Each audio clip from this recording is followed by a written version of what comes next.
Assalamualaikum warahmatullahi wabarakatuh. Perkenalkan, nama saya Yusfiani Tiara Putri dari kelas 2G, ingin menjelaskan sedikit tentang materi paragraf.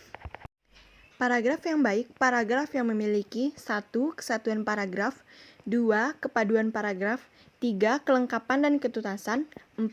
Keruntunan, dan 5. Konsistensi. Nah, selanjutnya kesatuan paragraf saya akan jelaskan lagi. Sebuah paragraf dikatakan memiliki kesatuan jika paragraf itu hanya mengandung satu gagasan utama dan kalimat-kalimat dalam paragraf mengarah pada satu pokok atau tidak menyimpang dari pokok pembicaraan. Contoh paragraf tanpa kesatuan. Pada saat ini, manfaat internet sebagai sarana komunikasi di tengah-tengah masyarakat sangat besar. Internet dipandang sebagai sarana yang tidak dapat diabaikan dalam kehidupan sehari-hari.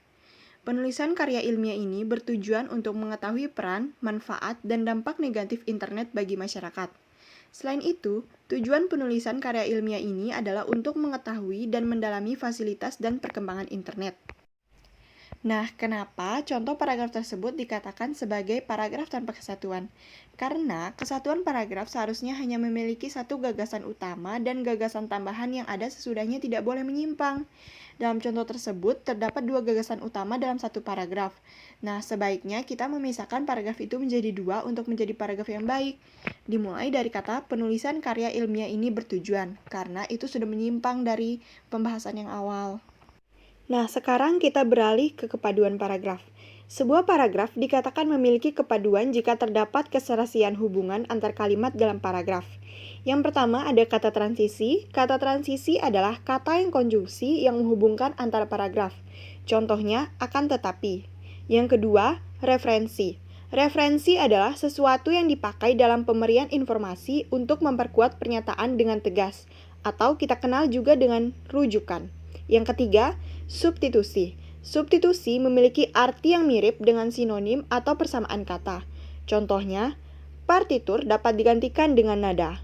Yang keempat, elipsis adalah tanda berupa 3 titik yang dapat diapit, menggambarkan kalimat terputus-putus atau menunjukkan bahwa dalam suatu petikan ada bagian yang dihilangkan.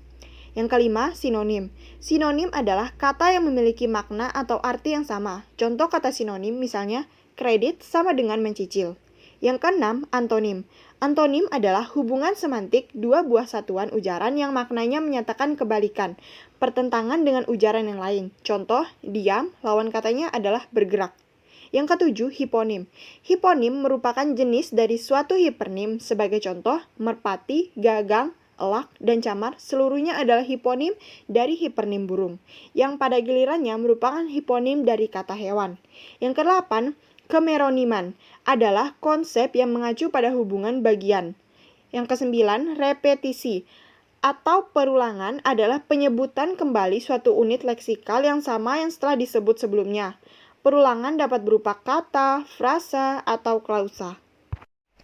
Kelengkapan dan ketuntasan. Aspek kelengkapan ini terpenuhi jika semua informasi yang diperlukan untuk mendukung atau menjelaskan gagasan utama sudah tercukupi. Ciri-ciri kalimat penjelas yakni berisi penjelasan berupa rincian, keterangan, contoh, dan lain-lain. Kalimat penjelas juga sering memerlukan bantuan kata penghubung. Sedangkan ketuntasan dapat dimaknai ke dalam pembahasan yakni semakin konkret penggambaran suatu objek akan semakin jelas informasi yang disampaikan. Selanjutnya, keruntutan. Sebuah paragraf dikatakan runtut jika uraian informasi disajikan secara urut. Tidak ada informasi yang melompat-lompat sehingga pembaca lebih mudah mengikuti jalan pikiran penulis. Keruntutan paragraf ditampilkan melalui hubungan formalitas di antara kalimat yang membentuk paragraf. Hubungan formalitas tersebut menunjukkan pola urutan penyajian informasi. Keruntutan dapat dilakukan dengan beberapa cara, di antaranya yang pertama, urutan proses dengan bilangan. Yang kedua, urutan proses tanpa bilangan. Yang ketiga, tahapan. Yang keempat, skala prioritas. Yang kelima, pengembangan. Yang keenam, strata atau tingkatan komunikasi yang paling efektif. Dan yang terakhir, hubungan antar proposisi atau pernyataan yang dapat diuji kebenarannya. Konsistensi. Saya akan menjelaskan konsistensi sudut pandang. Sudut pandang adalah cara penulis menempatkan diri dalam karangannya. Dalam cerita pengarang sering menggunakan sudut pandang kata aku seolah-olah menceritakan dirinya sendiri. Selain itu, pengarang menggunakan sudut pandang dia atau ia. Dalam karangan ilmiah, pengarang menggunakan penulis. Sekali menggunakan sudut pandang tersebut harus konsisten dari awal hingga akhir. Contohnya, Anton adalah mahasiswa yang cerdas. Ia dapat membaca buku ilmiah amat cepat. Selain itu, ia hampir tidak pernah kelihatan belajar. Ia amat serius ketika belajar di kelas. Nah, yang terakhir kita bahas tentang jenis paragraf. Ada paragraf deduktif, yaitu paragraf yang gagasan utamanya ada di akhir kalimat. Paragraf induktif, yaitu paragraf yang gagasan utamanya ada di awal kalimat. Paragraf campuran, yaitu paragraf yang gagasan utamanya ada di awal dan akhir kalimat. Paragraf ineratif, yaitu paragraf yang gagasan utamanya ada di tengah paragraf. Yang terakhir ada paragraf dengan ide pokok terbesar, yaitu ide pokok paragraf adalah inti atau pokok permasalahan yang terdapat pada suatu paragraf, yang menjadikan dasar pengembangan suatu paragraf. Nah, mungkin hanya itu yang dapat saya sampaikan sesuai dengan pemahaman saya tentang materi paragraf. Jika banyak kekurangan mohon dimaafkan. Wassalamualaikum warahmatullahi wabarakatuh.